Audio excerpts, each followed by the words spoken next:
So, hello there. Is that you? Rainey? Hello, welcome. Hi, thank you. We're opening up the lines here. Kim, hi Kim. Haven't seen you for a while. Good to see you in the session. Mark, greetings to you. And Karen. Hi. Karen Beverly, hello. Hello. Shout outs. Shout out. Mark Ross there. Oh, hey, Karen. Mark. Hey, Bev, how you doing? I'm trying to get my gallery shot here looking good. We got, this is called the warm up to the session. Here we got about a minute before I start giving an introduction to Marina Hernandez from the Cross-Border Planner, who is, well, at an undisclosed location in the US somewhere. Well, we'll find out a little bit where she's at. So, and I'm here in Zurich. We have people from really a lot of different clubs, not only in Switzerland, but in different locations around Europe. And for those of you who are just tuning in, well, we're just giving those people logging in. If you'd like to just write in the chat, if you've used the Zoom chat, just say where you're at or your location if you want. And we're just curious where people are tuning in from, because we've got them from different locations. And I'll mention that in just a bit. It's really a collaboration with not only the American International Club in Zurich, but also the American Women's Club of Zurich. And we also have a range of other clubs. We'll show you that slide in just a moment of all our participating clubs and the Association of American Clubs. So I think we're slowly getting in. I'm just going to scroll down, see if I missed some. Penny's there. Hello, Penny. I haven't, Mary, hello. I think that's all I can see on the screen right now. And we've got Mark, and very good. Rainey's still there. And me and Marina. Well, I would say, Marina, if you're fine, I'm just going to give my introduction words, and then we'll keep everyone on schedule for dinners or happy hour or heading home from work or going to work, any of those. Yeah, I'd like to welcome everyone again on behalf of the American International Club here in Zurich. We had a session at the beginning of it was almost a year ago in March last year when Marina had joined us, and she gave a very helpful session, very informative. This was at the beginning of the Corona times, and a lot of good information on the COVID-19 stimulus package.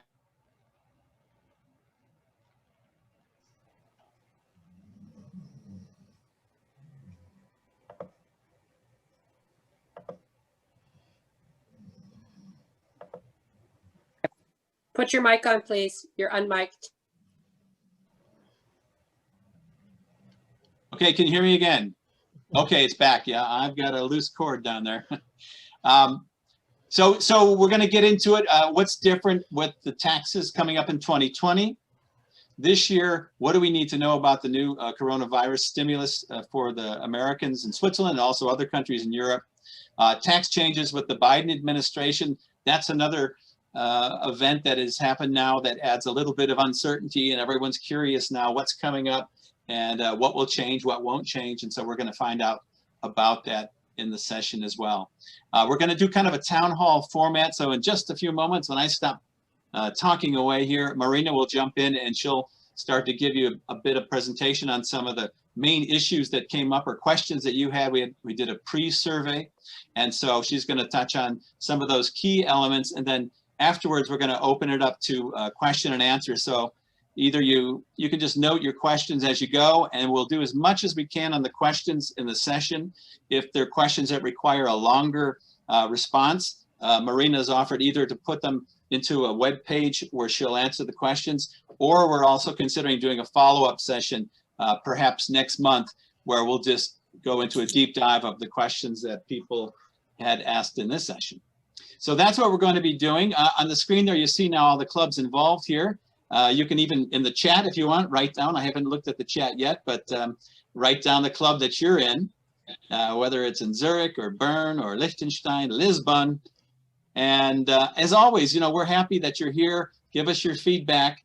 And of course, if you're not a member of one of the clubs, I would invite you on behalf of all of them, reach out and see if you could become a member and support us that way. All of us, it's all nonprofit. Our contributions today, Marina's. And so if you do like what the clubs are doing in your city, then come on and join us. So those are the groups that are working with us today. we did the shout out, the chat. I'm just going to take a quick glance here. We got Lisbon on there, member of the American Lisbon Club.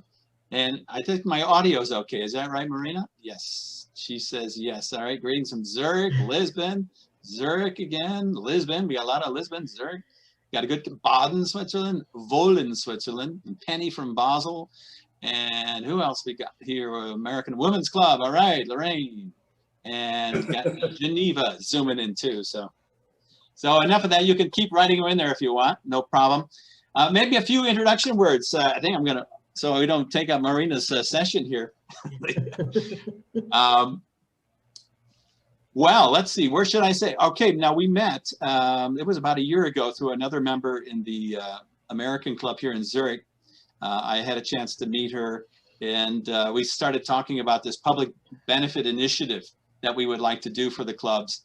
And so we did the webinar that I mentioned last year, and it was well received. And well, she's back. We thought that the virus would go away, that life would get somehow easier and less complex, but it hasn't. So we're going to go into all that today here. If you want more information on Marina, I think at the website, the sign up page, or at the our club page, you can get access to her bio and learn more about her.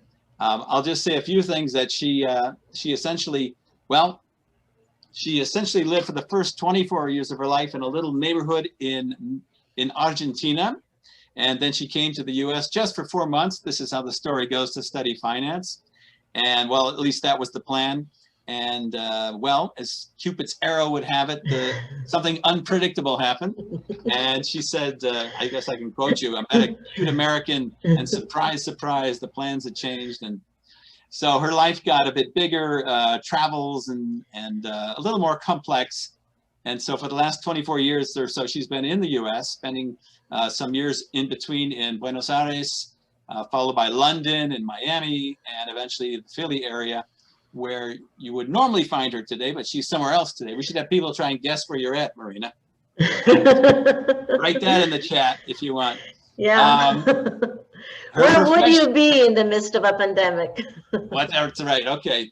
Yeah, take a guess if you want where Marina might be, and then she'll tell you. Maybe she'll tell you when she starts talking. So let's see, where was I here? Right, so she's basically, normally in the Philly area, she keeps busy in addition to her professional work, that she's been in corporate finance, international tax, personal finance. She really has a lot of great information. She likes helping people. International transplants, people like us in this session, live a meaningful global life.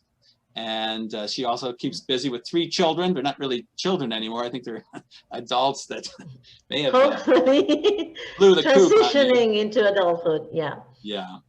And so anyways, she's helping Swiss families in the US and the American families living in foreign countries abroad. So I think that's enough. Boy, I'm tired. I need a break. So Marina, welcome, and thank you again for offering this session for our clubs and all the clubs here, and for everyone. I'll let you get into it, and looking forward to it. Thank you. Okay, right. Thank you, James, for the great introduction. Thank you, everybody, for being here. The purpose of this event today is to help you have good information that will help you make good decisions with respect to your taxes and understand what to expect. Can you hear me correctly? If you cannot hear me, please let me know. Okay, perfect. Good. Thank you. Everybody has the choice to turn their video camera on or off. One of the things that we're doing is we're recording the session because we have some members who couldn't attend today for other commitments, and they've asked us if we could record it because they wanted to have access to the information.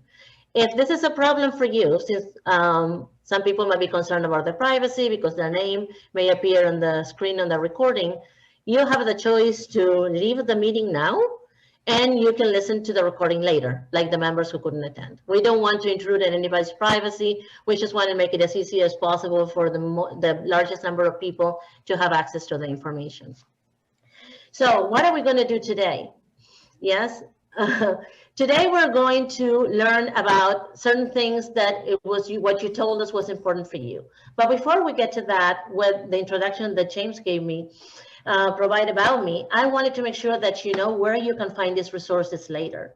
So we have a weekly newsletter that is currently on hold, where we provide information mostly for US expats You can sign up to the newsletter through our website. We are likely to change it to a different format. We might be doing a video library instead, because we can give a lot more information faster through video than in writing form. So we're testing different means of communication and see what people enjoy the best, and then we'll want to get feedback and decide what is the best way to help people.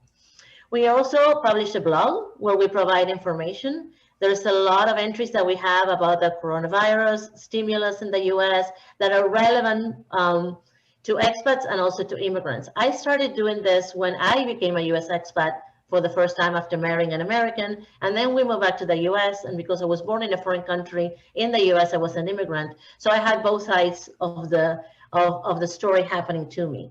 So the idea is to provide information that was very difficult for me to get without paying a lot of money when I was in the same situation that you are. And lastly, we have these webinars and seminars that we are doing. Seminars were before COVID, and now unfortunately due to COVID it's mostly webinars.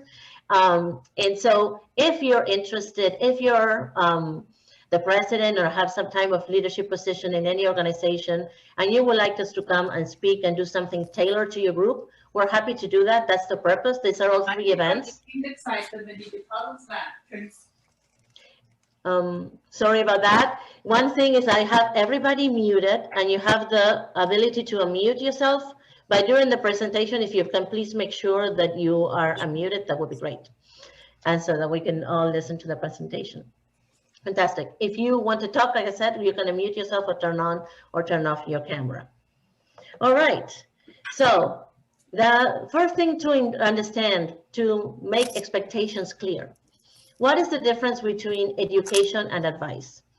And so education is to provide knowledge about the facts of the law and understand how in general they apply to expats. Advice is when you put together your personal... Does the kiddies see? Okay. Ah, okay. I think I'm gonna have to mute Okay, everybody. Can you still hear me? Yes? Okay, perfect. All right, everybody's muted now. You can unmute yourself only if you want to share something important. But we're going to have a Q&A session at the end. So let's use that time to ask the questions. All right, excellent. So as I was saying, we are going to provide information to you that is going to educate you and hopefully allow you to make informed decisions about your personal and financial tax situation. We are not going to provide advice because providing advice requires that we know your situation in great detail. One little detail changes how the law applies to you. And we don't know anything about you other than your name. That's the only thing we know. So that's to be clear, we are not going to provide specific individual advice in this event. We're just going to give you education to help you make better informed decisions. All right, let's see now. Now, as we said, at the end, we're going to have a Q&A session, and you're going to have the opportunity to ask questions. We received a few questions already before the event. We have them already typed, and we are going to start with those. Some of the questions that we received require very lengthy answers, so we won't be able to answer them, and that's why James was explaining that we want to give you the option as to whether you want those answers in writing or whether you would prefer to have a different event that is mostly purely a conversation. So I'll be in the questions and the answer side, and you have the ability to ask your questions. It will be very informal. So those are the 2 options. So what we will do at the very end to give you an idea of what's the best decision, James is going to talk again, and he's going to give you the opportunity to give us what your preference is so that we know what the best way forward is going to be. All right, let's get started. What are we going to talk about today? We're going to talk about what is different in the 2020 tax season compared to 2019, what changes we might expect with a Democratic controlled Congress in the US in 2021, and what do you need to know as an American in Switzerland about the stimulus checks, the economic impact payments, which you may or may have not received. All right, I think that's pretty clear. All right. Let's start with what is different in this tax season. The first thing that is different is that we have a global pandemic. It's the first time in 100 years that we have this situation, and this changes a lot of things. The number one thing, and you may have been, you may already be aware, is that the IRS is in complete disarray. As everybody, they had to switch their way of working from centralized large offices to working from home for their employees. They were absolutely unprepared for the transition, and for a period of time, they were not able to deliver services. That means that, oops, sorry to interrupt for that. I need to allow somebody in who was in the waiting room and I hadn't noticed. All right. That means that they are behind way more than they normally would be on responding to notices and processing tax returns. So that is one thing. The IRS is in chaos. We need to expect that it's not going to be smooth sailing this tax season. Another thing is many of us are working from home, and our home may or may not be in the same location where our employer was or where we would normally work.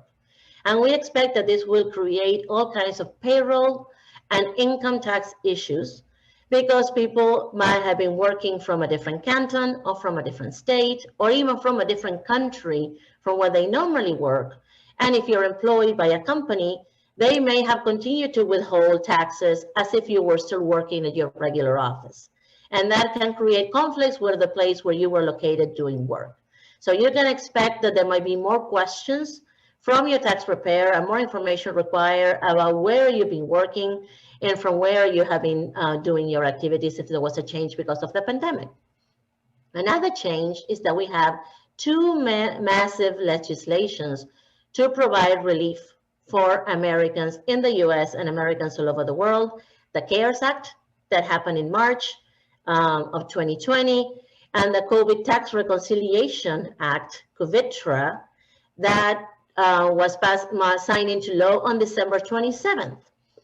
And both provided a lot of different types of economic stimulus to ease the pain from the pandemic on different groups of people. And we're going to talk about the ones that are relevant to Americans abroad in this session. But the last part of the legislation that was December 27th means that there were changes in the tax forms that the IRS had to implement normally 3 days before the end of the year. So they had to start and do a lot of work, in which resulted in the IRS delaying the start of the tax season. Normally, by January 28th, which is today, we will be able to start filing US tax returns. This year, we're going to do that. The IRS is 2 weeks behind, and it is likely that even in February 12th, all of us are a little bit skeptical because it's not just the IRS finalizing all the forms to reflect all the last minute changes. All the tax software programmers have to reprogram the tax software to reflect those changes. So it could be a bit of a choppy start to the tax season. And the last question, and I do not know how relevant this is, so maybe you want to enter it in the chat and write down a yes if this is relevant to you. The IRS is paying a lot of attention to cryptocurrency transactions. I don't know how many of you are aware that Bitcoin had huge gains this year, so did Ether and other cryptocurrencies. And there's been a lot of trading activity with a lot of families at home and with extra free time, and they do more trading than they would have if they were going to the office. So there's a lot of virtual currency transactions, and they are taxable for US purposes. If the transactions resulted in a gain, and there were significant gains this year, those are taxable on the US tax return. And so the IRS had moved the question about virtual currency transactions to the very top of the tax return. That gives us an indication that they believe this is very important, and they have been auditing gains from virtual currency with a lot of frequency, and it's probably an area where they're going to do it even more in the future. So pay attention to that if that's relevant to you. Matthias, I don't know if you can check if anybody wrote down in the chat if this is relevant to them or not. That would be great if you can keep track of that. So how do we best prepare for all the challenges that I just described? The first one is patience. If we already know and we expect that there's going to be complications, then when they happen, they're a little less painful if you're expecting everything to be smooth sailing and you have choppy waters. So expect complexity. Expect some issues with the IRS. Expect that it's going to be difficult to get on the phone and get an answer if you have a question. and expect having to perhaps, if you prepare your own returns, to participate in forums and have conversations with other people in your situation more than in normal, mostly because of the changes that were brought forward by the pandemic. Another thing that might happen is you may receive an IRS letter. Because the IRS is so behind processing tax returns and responses to IRS letters, they are automatically issuing based on timelines. There's two systems at the IRS. The personal side that processes all the information that they received, and then the automated side that issues notices based on certain time frames that are established in law. They're kind of disconnected. So if you file your tax return, for example, you mail it in November, you might get a notice saying that you have a failure to file your tax return, even though you mailed it in November, because the IRS hasn't processed it yet. And then maybe assessing interest and penalties because they think you haven't filed.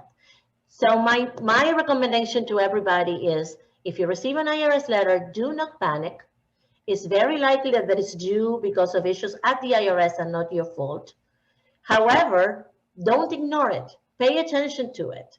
Go and do research on the type of notice if you do the work on your own, or ask a professional if you're not sure what the situation is and it is something that you need to wait it out, because many times the answer to an IRS letter is wait it out until the IRS gets caught up with the side that is behind, or sometimes you need to send an answer. So those are that's really important. I want you not to panic, because it's a lot more likely that you will receive IRS letters this year than in the past because of this disconnect. Also, if you receive the economic impact payment, and it would be a good thing to ask in the chat, who received a payment from the IRS stimulus check, the first one or the second one? So if you receive both, say both. If you receive the first one, say first in the chat. If you receive just the second one, say second. If you did receive these payments, you should have also received a letter. The letter is notice 1444 and 1444B. You're going to need these letters for the preparation of your 2020 tax return, and we'll explain later why. And finally, if you had trades and transactions in cryptocurrencies, you're going to have to obtain the records of those transactions, because you're going to need them to prepare your tax return. Here is a copy of the notice 1444. This is what it looked like. It says the White House at the top, and it was signed by President Trump. So this is the letter that you're going to need for your tax return, or your tax professional, if you work with a tax professional, is going to need for the preparation of your 2020 tax return. All right, so that is with respect, what can we expect for 2020? I'm going to tell you now for what can we expect in 2021, because there are two parts of 2021. One part that is more immediate, because the Biden administration has already made a proposal of 1.9 trillion additional stimulus. So we're going to share here what of those proposals are the ones that benefit Americans who are abroad. And the next one is other proposed legislation that were part of the platform when the Biden administration was running for election that they haven't put forward yet, but they might suggest later. Okay? So with respect to tax reform, one thing that is important, it doesn't appear to be a priority of the administration. The world has big problems right now. There's a global pandemic that is not letting go, it's getting worse. There's strains that are more contagious appearing in different countries, in the UK, in South Africa, in Brazil, more people are getting sick. There's an issue of a lot of strain on healthcare. In the US, there's a lot of immigration, environmental, and international relations and commerce issues that are more of a priority for the Biden administration. Also, with regards to the control of the Democratic Party of Congress, they have barely control over the Senate. There's equal number of senators from the Republican Party and the Democratic Party, and the tiebreaker vote belongs to the Vice President Kamala Harris. So they are really going to have to negotiate to do any tax legislation. The reason I mention this is because I see a lot of people panicking about a massive increase in tax, and I'm trying to tell everybody that there's really no need to panic. Let's wait and see what happens. Yes, anything that happens in legislation is not the immediate priority unless it is to provide relief to people. And it's going to have to be negotiated with the Republican Party because everybody needs to be in lockstep for anything to happen. So the worst case scenarios that can be scary are very unlikely, in my opinion, to be the ones that happen. So be prepared, be aware of what the proposals are, but do not panic about them. All right, now let's focus on the proposed 1.9 trillion stimulus that the Biden administration is proposing and is currently being negotiated in Congress. One of the proposals is to add $1,400 of individual direct payments to U.S. citizens, no matter where they live. So this would benefit Americans abroad that were eligible for the first two payments and potentially a lot more. So this $1,400 additional payment is to bring the total received under the second stimulus to the $2,000 per person that President Trump had asked for, and that the Republican leadership didn't agree to. But the Democrats were very happy to go with that. So the Biden administration wants to now pay the difference, and that's a proposal. It has two significant changes that might impact Americans abroad if this gets passed. The first one is that dependent children who are older than 17 will now be eligible to receive this payment. This is mostly your dependent children who are still college students or full-time students. The first stimulus payments were only for children under 17. So a lot more of your dependents might become eligible to receive this payment if this gets passed. The second one is any American married to a foreign spouse who doesn't have a Social Security number. And this is a big departure because it was a problem with the first and the second checks. The first check, if you were a US citizen married to a foreign spouse without a Social Security number, and you were filing a joint tax return with your spouse, the fact that your spouse didn't have a Social Security number made both spouses ineligible. So the US citizen that married a foreigner was punished and didn't receive the payment for virtue of having married a foreigner. There were a lot of people who were unhappy about that. And so when the second round of payments came along, the foreign spouses without Social Security numbers were still ineligible, but the US citizen spouse with a Social Security number was eligible for the second payment. So that was a change. The Biden administration wants both spouses to receive the payments. If an American is married to a foreigner who doesn't have a Social Security number and they're raising a family and they're in need, the Biden administration wants both spouses to receive the payment. So if this gets approved, they will make eligible anybody who is not American, who's married to an American, and who files a joint tax return with their American spouse. This is a big change. Another change is an expansion of the child care credits, which is called the dependent care credit on the tax return. And this applies for anybody who has children under 13 years old. So if you have children who are under 13, you're eligible even for your foreign child care if you're working and you need to, and child care is needed because you're at work and generating income, to get a credit that is really not very generous right now. For a lot of people, the maximum amount of the credit is $600, which really doesn't pay much in childcare. So I don't have the numbers here because I'm sure this is something that is being negotiated, but they want to add a 0 to the number. So they really want to increase it significantly to be more aligned with the true cost of childcare. So that is something to pay attention to because it's going to be important for any American filing a tax return. There might be some more money coming that is relief to help you pay for the child care cost abroad. Another change that is favorable that is being proposed is the expansion of the child tax credit. And the child tax credit applies for children who are under 17 years of age, the same ones that were eligible to receive the first economic impact payments, the first two checks, stimulus checks. Right now, under current law, the child tax credit is $2,000 for children under 17 years of age. They want to increase it to $3,600 for children under 6 and $3,000 for children between 6 and 13 years of age. So it's a pretty significant increase in the amounts if this gets passed. And they also want to make it fully refundable. And why does this matter to Americans abroad? Because many of them, about 80% or more of Americans abroad don't pay any US income tax. You have to file a tax return and do a lot of words and do a lot of math just to justify that you don't owe anything to the US government. So if you have a credit and you don't owe anything, normally a credit cannot reduce your tax below zero. So if you owe zero and you're eligible, say, for $3,000 because you have a child who's age 8, you don't get the $3,000 because your tax is already zero. So there's nothing to reduce with the credit.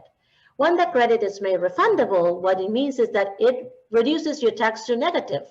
So if you owe zero normally and you have a $3,000 credit, now there's a negative $3,000 balance. That means that the government owes you money and you're going to get a check for the $3,000. This is a very significant difference. And so this is something that, again, it's really worth paying attention to and see how it evolves. I'm going to get my mouse because I lost my mouse now. All right, here we go. All right. There's a bunch of other provisions that are not really relevant to U.S. expats in this additional stimulus that is being proposed by the Biden administration. So we're going to go over them really quickly. There's an increase in minimum wage to $15 an hour in the U.S. There's money proposed for the expansion of access for free COVID testing.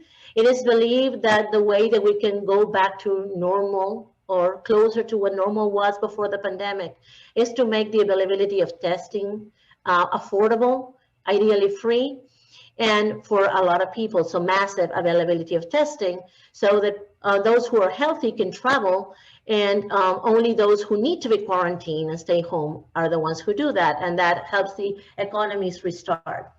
And the same thing with vaccine distribution, to improve vaccine distribution to everybody and make sure it's accessible to everybody in an affordable manner. There's also expanded unemployment benefits. In Switzerland, there were expanded unemployment benefits through the pandemic. In the US, we had a first round on expanded unemployment benefits that got exhausted. There's been a second round that will be exhausted in March, and there might be a third round on expanded unemployment benefits starting in March. And also aid for the states, because the states are suffering. They have very high expenses and a reduction in revenue for schools and for small businesses that are struggling with the pandemic.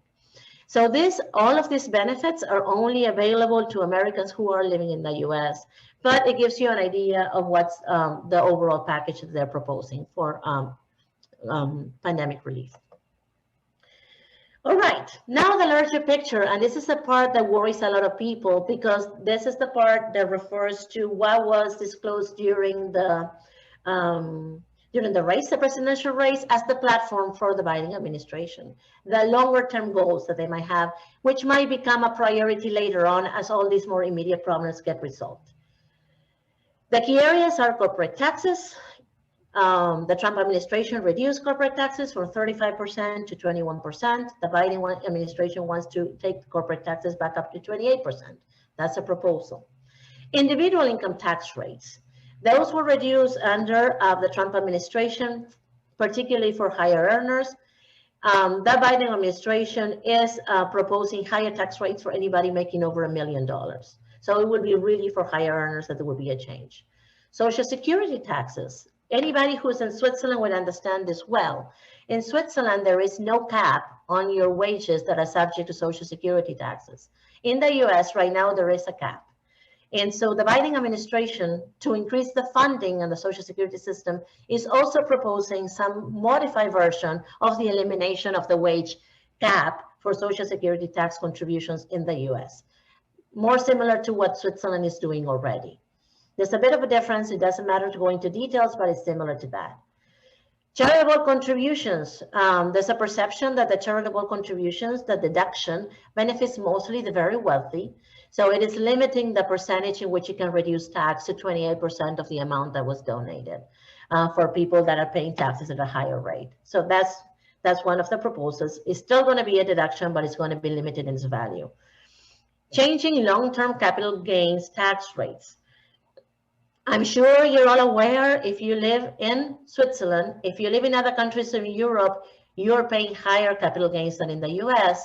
But currently, the US has preferential capital gains tax rates for long-term capital gains. Long-term capital gains are any gains in an asset that you acquired and you held for a year, at least a year. So a year plus 1 day. If you hold an asset for a year plus 1 day and you sell it at a gain, that gains get taxed at a reduced rate from the normal rate.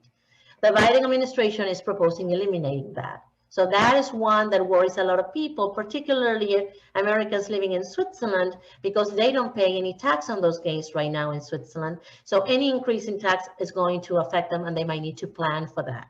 If you live in other countries in Europe and you're paying taxes on capital gains, there's nothing you need to worry about because your taxes that you're paying in your country of residence are likely higher, and you can use the foreign tax credit to offset the US tax. So it's very unlikely that it will have an impact on you.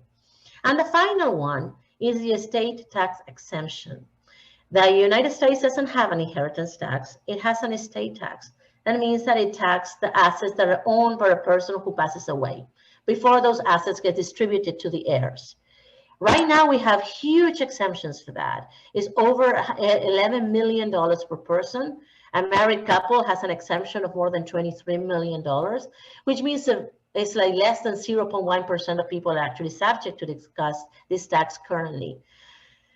And so the Biden administration is proposing reducing the exemption, and the amount of the reduction is really where it's going to, what is being debated, where it's going to go down to something like $3 million, or it's going to go back to something like $5 million, or a much lower amount. When I moved to the US in 1996, to give you an idea, the estate tax exemption was $600,000.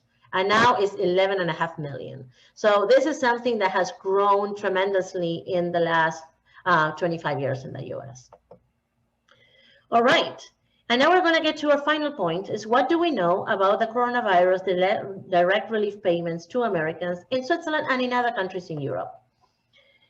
There were 2 sets of payments that were already being sent out in 2020 and in early 21. Those payments are advances of a credit that you're going to have to calculate on your 2020 tax return. So you receive a payment, then in 2020, based on your 2020 income, you do the calculation. If you receive too much, you get to keep it. You don't have to return it. If you receive too little, you will get the difference. In order to calculate whether you receive too much or too little, you have to prepare your 2020 tax return and use the information in your notices 1444 and 1444B, and then follow the instructions on the form to do the calculations.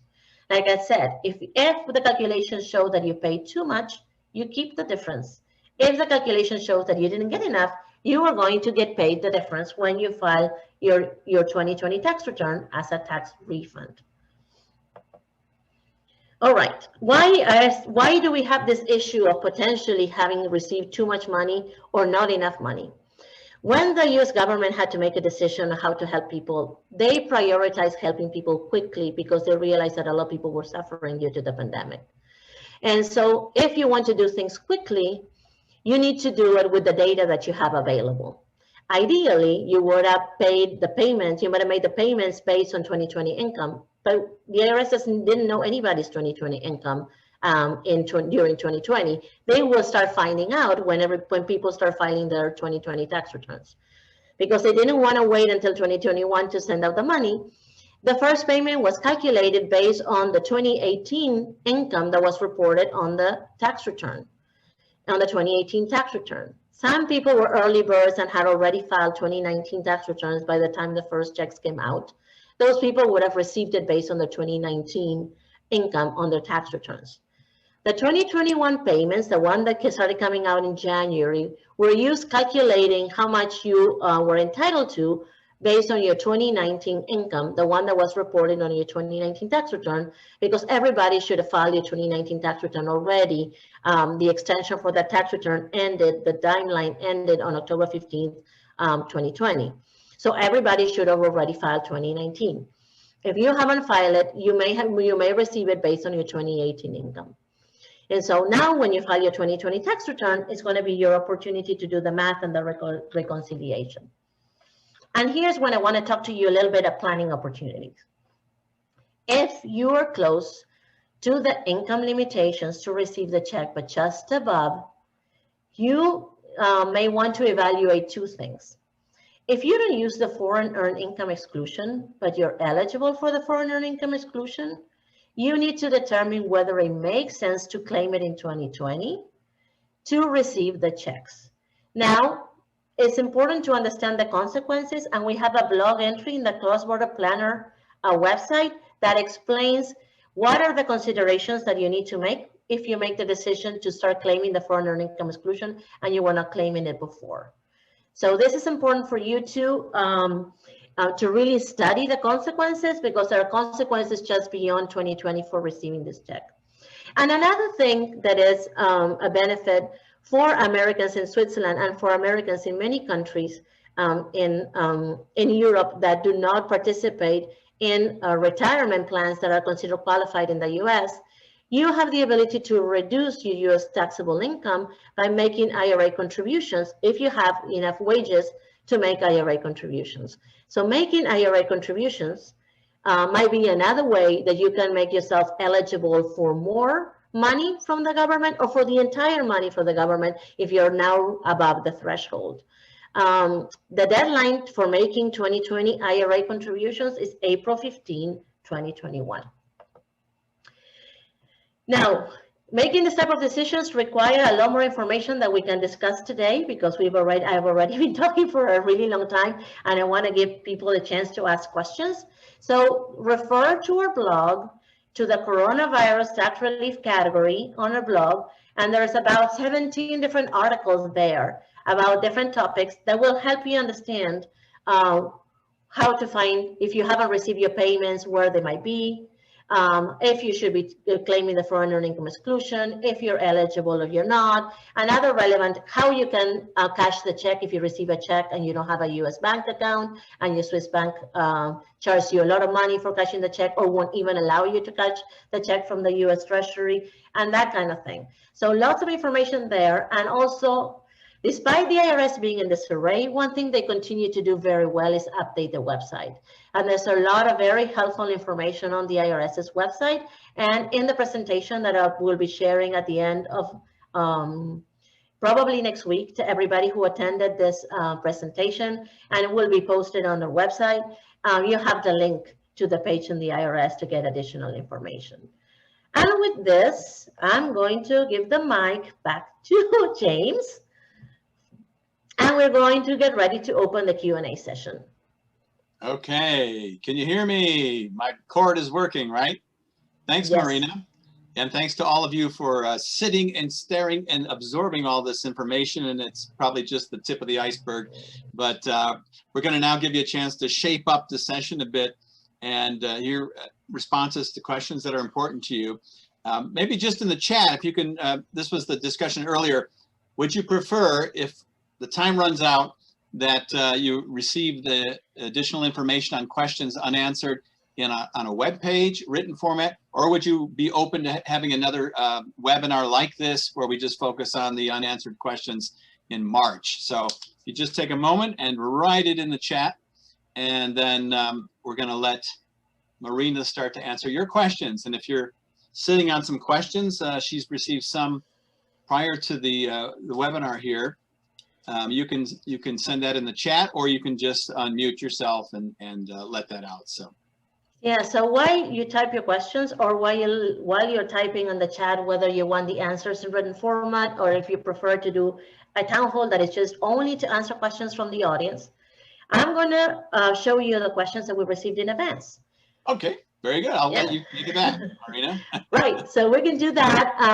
And we received lots of excellent questions, and that's why James and I were having the discussion earlier on that some of the questions really merit a lot more time than we have today to answer them properly, because they the short answer otherwise would be it depends, and really it will require having time to explain what it depends on. There's several different variables that matter for these questions, and so I'm going to show you the ones that we received in advance, and I'm moving this so I can actually read the questions. So I'm moving the screen and I cannot see you anymore. But I'm going to give you an idea of why we're suggesting sending the answers in writing, or perhaps doing just a Q&A town hall in the future. Just a discussion. I like discussion without a formal presentation ahead of time. So this question is US taxation of Swiss first and second pillar retirement pension income. Does it qualify for the foreign earned income deduction? Otherwise, how is it taxed? So that's one question. Then there's another question that is different. So let's talk first about pillar first and two. In Switzerland, you are able to deduct your contributions to your pillar first and your pillar two. In the US, you're never allowed to deduct contributions to Social Security. So not even contributions to US Social Security are deductible. So obviously contributions to Swiss Social Security are not deductible either. So that's to treat everybody in the same manner. And second pillar contributions are not deductible either, because second pillars are not considered qualified retirement accounts for US purposes. And the why that's the case, that's the long explanation that we don't have time for today. But I just wanted to give you just the summary of that. So you cannot take a deduction for either one on your US tax return, unfortunately. And what that leaves is that your income that you report on US return when you're working in Switzerland is a larger amount than the net income from your salary certificate that appears on your Swiss tax return. This is one of the issues that causes the complexity and gets people very confused. Now, the next question is, how is inherited IRA income taxed in the US and in Switzerland? So, inherited IRAs are generally taxed in the US in the same manner as any IRA. They changed the law in 2018 with a law passed called the Secure Act. We're going to talk about that. That would be a topic for a different session because it's a complex topic. But basically, the way it is taxed, in the short answer is, any distributions that you receive from an inherited IRA is going to be taxable to you, to the extent that the person that you inherited from hadn't already paid taxes on those contributions. So you need to know if there's any cost basis in that IRA. That's complicated, but that's really the answer. If you receive a distribution from an inherited IRA, that is going to be taxable in the US as income, to the extent that the person that you inherited it from didn't pay taxes or got a deduction on those contributions on their return when they were alive. With regards to Switzerland, every canton is different. So you really need to ask the question. You need to, you have two options. You can call your tax authorities and explain and see what answer they give you. Or you can ask a Swiss tax advisor if you're working with one. There's not a uniform answer for this because it's an unusual situation, and the different cantons interpret that differently. Prospects for residency-based taxation implementation in the next 5 years. I wish I had a crystal ball and I knew. I have no idea. By the way, for people who don't know what that is, right? The reason why we're talking today is because the U.S. continues to tax its citizens even when they live abroad, the same for green card holders. So there's a proposal that a lot of different groups are trying to put forward and advocate for in Congress for a change in residency-based taxation, which is what almost every single country in the rest of the world does. Only taxes their residents. It doesn't tax their citizens where they're living in a different country. And the question is, what are the prospects for implementation in the next 5 years? Well, it hasn't even been sent for discussion to Congress. So that's the first step that is needed. And with the massive issues that we have now, it's not really a priority for anybody. Unfortunately, any issues that impact Americans abroad are typically not a priority. Americans abroad, although there are many of them, the estimates range between 8 and 18 million, I believe, of Americans living abroad. Very few of them vote, so they really don't have any voting power. And so members of Congress are more concerned about the priorities of their constituents who can keep them or remove them from office. And that's what made this so difficult, and that's how it's so difficult to predict. Who knows? There might be a chance that if the longer term tax reform proposals that we talked about with higher corporate taxes and higher income taxes and the changes to Social Security contributions take place, that this might be something, but I wouldn't be counting on it. That's really my recommendation. I don't think the prospects are excellent. It's an effort that continues, and hopefully it will happen. I am totally supportive, and so in any way that I can support that, I will. But there's nothing right now in the horizon that says this is going to be imminent and it is happening. Personal income tax exposure for retirees. How can a U.S. expat invest in U.S.-based index funds? So these are two different questions. Personal income tax exposures for retirees. I don't really understand the question. So the person who has this question, maybe if you can send us more detail about exactly what you would like to know. We're going to skip it for now, and we can, if we receive more detail, we'll either respond it in writing or in the town hall, whatever we decide is what we want to do. And how can a U.S. expat invest in U.S.-based index funds? There's a number of U.S. financial institutions that allow Americans living abroad to open accounts there. So what you need to do is find out who those are, open an account, and then invest through their platform in U.S.-based index funds. You can invest in U.S. ETFs, not in mutual funds. This is all I can say, very generic and educational. Any more detail from that would become advice, and I'm not, due to regulations, I'm not able to do that. And I will need to know more information about you to make recommendations of which financial institution to use and what kind of funds to use and all of that. So we're just going to give you the answer that yes, you can do that, that there are U.S. financial institutions that allow U.S. expats to open accounts and invest in U.S.-based index funds. So it can be done. And you can do searches, and there is information that is readily available online if you're interested in doing that. All right, next one. This person sent us a lot of questions, and they're good questions, really good questions. U.S. depreciation against the Swiss franc. Tax implication on a mortgage in Swiss franc. Do I need to report a taxable gain on my Swiss franc mortgage amount?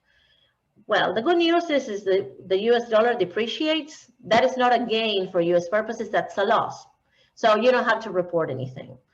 The question about foreign exchange gains on mortgages is complicated, so we're not going to go into more detail. What I'm going to, just what we're going to talk about today is that because the Swiss franc appreciated in 2020 against the dollar, for anybody who has a mortgage denominated in Swiss francs, that is not a taxable gain in the US. It's because it's actually a loss in terms of US dollars. Are standard Swiss health insurance plans eligible insurance plan under the US tax code? Well, that's a specific plan question. So the answer would be, it depends on the plan, and somebody would have to read all the details of the plan and check them against the requirements on the US tax code to see if it meets them or not. So it's not a question that I can give a blanket answer. I can say that it's very unlikely because Swiss health insurance plans are written under Swiss law. And so it's very unlikely that Swiss law exactly matches the US law requirements, but I cannot tell that definitely. It's going to be a plan by plan answer. And you will have to have somebody read the details or know the details and then tell you if it matches the US requirements or not. Are HSA account contributions permissible with a standard Swiss health insurance plan? Again, it depends. So I really do not know. If you already have an HSA account, you can find out from your HSA provider if they will allow you to make contributions. That's really the best way to have an answer. They're going to be able to tell you if you're allowed to continue to make contributions or not. That's really the best way to have an answer to that question. Treatment of IRA and HSA plans and contributions under Swiss tax law. Are gains taxable in Switzerland and wealth tax payable on this account? Again, this depends by canton, by type of IRA, and with respect to the HSA, I really do not know. I haven't had to, I'm not aware of any Swiss tax authority giving an answer with respect to an HSA in particular. With respect to the treatment of IRAs, it varies by canton and it varies by type of IRA. So you will have to find out what your canton thinks about the type of IRA that you have and then report it based on their position. So the best way to find out is to ask on your local tax office. That's a way to do it. Or if you work with a Swiss tax advisor, they would know if it's I recommend that you work with a Swiss tax advisor that's familiar with issues for American citizens. And then if they are familiar with those, we should be able to give you an answer in your specific canton. Treatment of Swiss pension plans under the U.S. tax code. Are employee and employer contributions taxable? Are gains taxable? So in general, for Pillar 2s, I'm going to give the general answer, and then the details may change the answer for an individual taxpayer. So understand that. In general, contributions by the employee and the employer to a Swiss Pillar 2 are not tax deductible. They're considered taxable compensation in the year that the contributions are made and for U.S. tax purposes. And the gains, so the growth in the plan, depending on the situation, might also be taxable year by year. It depends on different variables, so it's not uniform there. Somebody will have to look at your specific situation and see if the gains are taxable. However, with respect to the contributions, I can tell you that most of the time, and I haven't seen any exception to this so far, they are not tax deductible on the U.S. return, which makes them taxable for U.S. tax purposes. Next question. This will be my first year filing taxes as a U.S. citizen. Well, congratulations. I remember the shock the first year I had to do that, living and working in Switzerland and married to a citizen of the EU. I want to make sure that I do everything correctly. So tuning in for any tips, useful advice, and thanks in advance. So the best advice that I can give you, the best tips, because remember, when I'm giving advice, is to go to the Crossborder Planner blog and read the different articles. We wrote a lot of articles there that provide a lot of helpful information for Americans abroad who self-prepare the tax returns. We have, I don't know, more than 40 articles that we published there. So we try to write them in a language that is easy to understand for non-professionals. That's how they're written. And if you have any additional question, then please send us those questions by email and we will make it the topic of a blog. We have received questions that have become blog entries. We want to answer the questions that people want answers for. So help us in that way. Read what's already there, participate in events like this one, and then ask the questions that were not answered in this type of events or by reading the blog. How should a US-based inheritance be addressed in dealing with American expats in Switzerland? I'm going to look at my time. Okay, we're still good with time. How should a US-based inheritance be addressed in dealing with American expats in Switzerland? Can revocable trusts for offspring be set up in Switzerland and can be done in the States? What are the pros and cons of moving American-based dollars into Swiss managed asset management at this time? All right, let's break this down a little bit. How should a US-based inheritance be addressed in dealing with the American expat in Switzerland? Again, it depends on the particular inheritance and the particular canton of the person and the particular personal situation of the person. So if you have the situation and you have assets that are in the US and you're living in Switzerland, I highly recommend that you talk to a Swiss estate advisor about that. This is really an area of complexity, so it's very easy to make mistakes. It's at least a consultation to understand, is my situation simple? Do I need to do a lot of things? What is the default under the Swiss rules? Do I need to worry about it or not? Many times just an hourly consultation can answer a lot of your questions in a very affordable manner that can give you a lot of peace of mind. Can revocable trusts be set up in Switzerland? The answer is no, because Switzerland still doesn't have trust law. So you cannot set up any type of trust in Switzerland. And so you can set them up in the US, but you cannot set them up in Switzerland. However, you can have trusts that you set up in the United States recognized with Switzerland. But of course, that requires, this is complex, so that generally requires hiring a professional who is competent in this complex area of international estate law. What are the pros and cons of moving American-based dollars into Swiss managed asset management at this time? Again, this is a very personal question that depends on your circumstances. It may not even be a pro. So if you want this question to be answered, we can talk about it in an educational setting at a separate time, but it's really too lengthy to go into all the possible considerations here that you might need. Third pillar, what to consider for retirement planning in Switzerland. Yeah, this is an entire presentation too. So this would be another question that really would require having a separate event just about the third pillar and all those considerations, because there are many. It would take too long to explain it now, because we would have to cover different type of scenarios in general for you to really understand when it makes sense or how it can or doesn't make sense to invest in a pillar 3. The one thing that I would say though is, as with pillar 2s, pillar 3s are not considered qualified retirement accounts for US tax purposes. So there's a potential that they can create trouble. So before starting investing in pillar 3s, please make sure that you understand what those potential consequences are. What to do with earnings if I sell my home in Switzerland? Is a third pillar or an IRA better to save in? Again, all these are questions that all depends on your personal situation. Sometimes a third pillar might make more sense. Other times an IRA will make more sense. In our experience, most of the time for most Americans in Switzerland, an IRA makes sense, but not always. So this is not a question that I can answer. However, it might be a good topic for a session where we can explain all the different considerations. And then you, based on your expertise of your own personal situation, can make the determination of whether it makes sense for you or not. All right, so this is, I think, the last of the questions that we received in advance. Remember that you can get information on our website, additional free resources from our website. And let's see what other questions we have received in the chat. I don't know, Matthias, and if you can unmute yourself and tell me if you have a list of questions. We have 3 questions. Okay. We have 3 questions on the chat. Okay. The first question from Amy. She's using Revolut to transfer funds to children studying abroad. Are there any tax implications?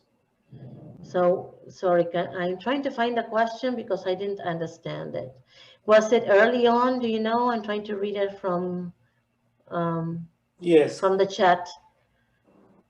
I'm trying to find it. If it's from Amy, I think there was a question about if you're retired and receiving retirement income, how is the retirement income handled? I think, is that the one, Matthias? I actually had 2 questions. Okay, great. First question was the Revolut question, because I learned very recently that Revolut is considered a bank account, and that it should be declared on the FBAR form. And I've just been using it as a vehicle to send Swiss francs to my sons in the UK. So it's just a very easy way of moving money from one bank account to another. And I wonder, it's a cryptocurrency transaction, I guess, and is that something to avoid because it may create tax issues, or is it, what should somebody think about with Revolut? Yes, that's an excellent question, and especially as the solutions that are more affordable than the regular way of wiring money become more and more popular, it's important for everybody to understand. You're right, Amy, that Revolut is considered a foreign account. For US purposes, that means that you have to report it on your FBAR, but there's no tax consequences for making transfers using your Revolut account. So whatever you transfer to your children, unless you're transferring more than $15,000 a year and they're not for educational expenses, then you might have a gift reporting issue, so that you might have to file a gift tax form in the US. You have to file an FBAR. If you're filing an FBAR already, you need to include the Revolut account, even though the highest balance may have been a really small amount, whatever you're transferring to your children, but you need to include it. TransferWise is another example of type of account that you might need to include. If you have an Interactive Brokers account, that might be a British account that you might also need to include in your FBAR. So find out when you open these accounts if they are US accounts, US-based accounts, or if they're not. And if they're not, then keep track of what is the highest balance that the account had and report that information in your FBAR. But there's no tax consequences for making the transfers to your children. Like I said, at most what can happen is that you might need to report the gift if you transfer enough money during a year that you go over the gift free amount. Thank you very much. And what was the second question? Yes. The second one, well, it was my question at the beginning about how retirement income in Switzerland is handled. it's probably a very simple question, and I just have never understood the answer. When a person is no longer working and is receiving first and second pillar and possibly third pillar income, living in Switzerland, does this qualify for the earned income exclusion, or is this considered some other kind of income? And that could become very problematic for a retired person in Switzerland if it's not qualifying for the exclusion. It's not problematic. It's different how you need to address the elimination of the double taxation. If you're used to using the foreign earned income exclusion, then it's very easy. If you make if your salary is below the foreign earned income exclusion account and you've been a resident of Switzerland for a long time, you qualify under the bona fide residency rules, and you are able to exclude everything, and it's super easy. You have to file Form 2555 to exclude it. Now, when you retire, you're right, Amy, and it's an excellent question that you're asking. Your retirement income is not considered earned income. It's considered regular income. It's a general category income for foreign tax credit purposes. So you can no longer exclude it. However, that income will be taxable in Switzerland. Switzerland will tax that income, and you pay income tax in Switzerland. And that income tax that you pay in Switzerland can be used to offset the tax that you owe on the US on that same income. And there's a process that is called the foreign tax credit. And that is actually in one of the topics that we're going to be included in the cross-border planner. The second half of February, we're going to be talking about all those things. What is the foreign tax credit? How is it calculated? What you need to understand about it. There's some information already in some of the blog posts that we have, but it's going to be more detailed and more practical. And we're hoping that by doing it in video, we can make it more easy to understand and more, just to say, user-friendly for people to understand what it is. That can be another topic that can be included if we decide to do a discussion town hall, the calculation of foreign tax credits. But you'll be able to minimize at least the double taxation risk by reducing any U.S. tax that you owe on your Swiss Pillar 1 and Pillar 2 income by the Swiss tax that you paid on that income when you file your Swiss tax return. Is that clear enough? I would say so until, oh, have I removed the mute?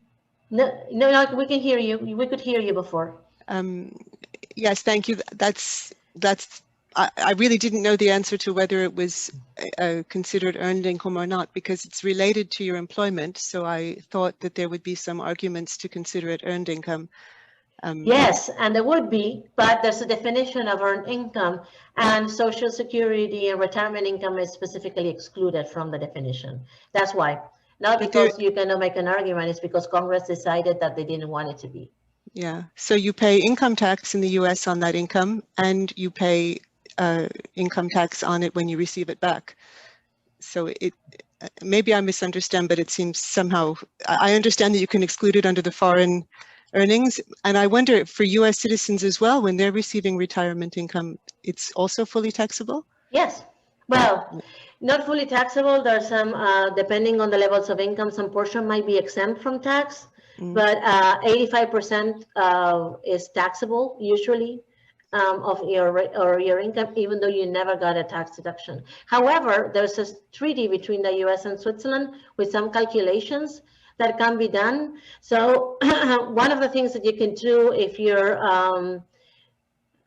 pretty reasonable, have a reasonable understanding of tax treaties, or maybe that can be another topic, James. I'm just putting in there the list.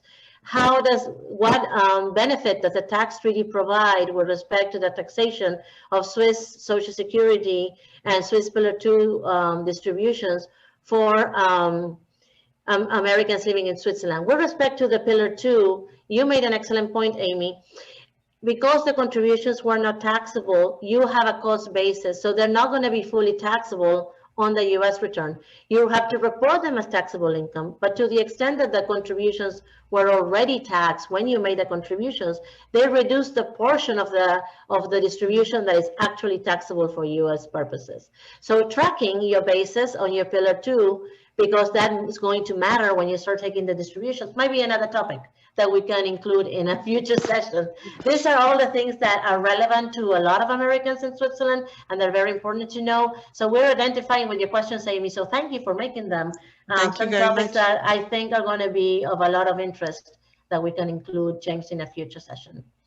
Thank you very much for Thanks, the Amy. clear answer. Thank you. Yes, and with respect to Social Security, like I said, it is taxed even though nobody gets to deduct the contributions. It doesn't seem to make a lot of sense, but things don't follow logic. It follows what Congress wrote, and so even though U.S. contributions to Social Security are non-tax deductible, even Americans living in the U.S. have to pay taxes on their Social Security income if their income is high enough, and by high enough, it's a very low level of annual income that is exempt from taxation. So most people have to pay taxes on their Social Security income, whether U.S. Social Security income or foreign Social Security income. But again, these are excellent questions that I think are worthy probably of a follow-up session in the future. Matthias, do we have another question? We have another question related to this subject from Manuel. Okay. Can your U.S. Social Security benefit be reduced if you are receiving a Swiss pension? Yes, that is called the windfall elimination provision. So there is a treaty between the U.S. and Switzerland for Social Security taxes that is informally referred to as a totalization agreement. So this is another excellent question. And when you have made contributions to the Swiss system and into the U.S. system, in the U.S., there is a calculation that is made that takes into account that there's mutual benefits there because due to the totalization agreement, they're taking into account your Swiss contributions for the calculation of your U.S. benefit. There's an adjustment that is made that is called the windfall elimination provision. There is a link on the Social Security Administration's website that allows you to calculate that. So maybe we can share the link. Matthias, if you can make a note, then we can share the link with everybody where they can go to calculate how much their social, or estimate how much the Social Security income might be reduced because they're receiving Pillar 1 payments in Switzerland or in any other country that has a totalization agreement with the US, which is most of the countries in the European Union. I don't know if Manuel is still here and if I answer the question clear, and if you are, you can let us know. Yes. Manuel Saiseng, and this is the last question. Okay. That was the last question. We have no more questions?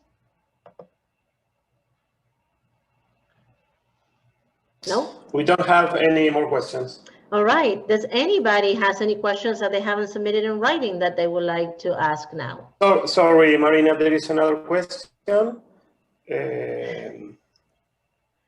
from Lisa, who she's asking about what if I threw away the letter announcing my stimulus check? Yes, so that can happen, and I am sure that will happen with a lot of people because it wasn't clear that you were going to need it for tax purposes in the letter itself. And so if you've thrown it away, hopefully you have a record of the deposit that you made of the check, if it was made by check, or of the debit that was made automatically by the IRS in your bank account. So my recommendation is to save that statement and use that in the calculations. Really, there should be a match. The issue that you might have is when you receive an amount that doesn't match the amount in the letter. And so somebody says that they can't find the check anymore. Was it deposited? You have no US account. Yeah. So that is a problem for a lot of people that don't have U.S. accounts. How many people, if you can enter, because I can see now in the chat, how many people have checks that they have not been able to deposit? The checks are valid for a year. So if you haven't deposited yet and you've lost them, just try to find them because they're still valid, and you might be able to deposit it and get the money. There's one of the entries in the blog that we have the cross-border planner in the coronavirus stimulus section talks about how you can check, how you can cash your stimulus check. And it gives different options, whether you have a US bank account or not, of the different options for you to cash it. So there's information there. So if you lost the letter, look at the amount in your check if you receive a check, or the amount of the deposit if you receive a deposit. If you've lost your checks, go find it, because they're still valuable and it's still money, and there's a way to get your money. So not having a US account is not a reason to not cash the check. There's a solution for that. So look for the entry and the Cross-Border Planner blog that will help you with that. And if you still cannot solve it, let us know and see if we can find another way to help you with that. Cool. Any other questions? Burning questions, things you gotta know before dinner or you go to bed tonight. Anybody? We got about a minute, and then we're gonna let you all move on. Marina, thank you very much for being here, and also Matthias in the background to run the session for us. Also, thanks to Lila Taylor from the American Women's Club of Zurich, who was very helpful to get the word out about the session, and to all the clubs that were part of the session tonight and the Association of American Clubs. Thanks on behalf of all of those groups to you. And so we're gonna maybe think about, maybe offer a follow-up session at least, right? For those who want to really get their teeth into all these issues, right? Is that right, Marina? That's the next step? Well, that would be the next step. I didn't see in the chat if people prefer the questions in writing, the answers in writing, or if they prefer dialogue. Many times what you would see, as it happened with Amy, that you start with a question and then that leads to a follow-up question, so the dialogue can be more productive. Yes. And one way to determine whether it makes sense is we can get these good questions, and I hope, Matthias, that you were able to write them down. The ones that Amy asked in particular are applicable to a lot of people. Right. The questions about the checks are also probably applicable to a lot of people, so that we can have those type of discussions and try to brainstorm and understand what is the general rules, and so that you can then understand how those rules apply to your situation and make a decision based on that. Yeah, okay, good. Yeah, and you can watch our website or the American Women's Club site if we do follow-up communication and on a possible event, or Marina will also have, since you've registered for the event, you'll be, I guess they'll be notified once that web page is set up with answers to the questions from the session. Is that right? Right. Yes, we will send everybody an email when the questions are answered. Okay. But again, if you want to have a follow-up event, I'm going to leave it up to the leaders of the organizations to let me know. Okay. Or if anybody wants to do their own group to answer questions, our goal is to educate people, so you don't have to have an official capacity. If you have a group of people that or friends that have questions, where no, the answer to the last question is no. but to educate you about how to best make your money and tax and financial decisions, we're happy to do that at any time. Right. Okay, great. Well, thanks again, Marina. Your guys' last look at the chat before we sign off here. If you want to, any questions, we got a lot of thank yous in there, and somebody wants to see where they can legitimately, how do you say, place their assets in an offshore account, but that'll be for the next session, right, Marina? And what else? Yeah. Anyways, thanks to all of you for joining in and your contributions, and it looks good. We hope we'll be back, and we'll see you again through this event. And be well, everyone. Enjoy. Yes, be well. Enjoy the rest of the week. Have a wonderful weekend. Stay healthy. And remember, don't panic and don't despair about your taxes. And you know where you can find some help if you need it. That's right. Thank you, Marina. Appreciate it. Okay, good night, everyone. Good luck, and join us again for another session coming up in the near future. All right. Thank you. Bye-bye.